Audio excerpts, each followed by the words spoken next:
मला पैसे नको आणि मंत्रिपद म्हणून. आता त्यांच्या लोकांनी पैसे वाटले ना, तुम्हाला माहित आहे की नाही? सांगतो ना तुम्हाला. त्यांनी आता एक डाव टाकला होता 4-5 दिवसात 15 लाख रुपये माणूस. वदा पटेल 123 गावातले 100 लोक त्यांना पडायचे होते, म्हणून त्यांनी गेले मुख्यमंत्र्यांचे ओळडी पैसे घेऊन. देणारा कुणीतरी आम्हाला 4-5 दिवसात पुरी माहिती मिळणार आहे, त्यावेळेस तुम्हाला आणखीन माहिती देतो आपल्या चॅनलवर. तिकडे 15-15 लाख रुपये आणि देणारा 5 लाख. म्हणजे जो देणार आहे त्याला 5 लाख, त्याचे तर लई इन्कम झाला. ते तर आमच्या गोदा पटेल असं घुसलं पर माणूस 5 लाख म्हणल्यावर, कारण 15 लाख यांना द्यायचे. तेव्हा म्हणला माझ्याकडून, तेव्हा होता 150 एकरवाला, तेव्हा मला माझ्याकडून 50 लाख घेऊन जाय. तो आहे ते मुख्यमंत्री गृहमंत्री कोणत्या आली आमचे फोडून नाही शकत साहेब तुम्ही. तुम्हाला आणखीन बी गृहमंत्र्यांना सांगतो मी, तुम्ही माया नादाला लागू नका.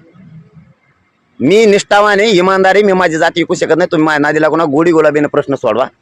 तुम्ही माया नादाला लागून तुम्ही मला आंदोलनात हलक्यात घेतलं होतं. तुम्ही मला इथून पुढे राजकारणात हलक्यात घेऊ नका. मला तिकडे जायचं नाही राजकारणात. मला बळच राजकारणात पडायचा प्रयत्न जर गेला, तुमचा कायमचा कार्यक्रम लागेल आणि लावल्याशिवाय बी आम्ही शांत नाही बसलो.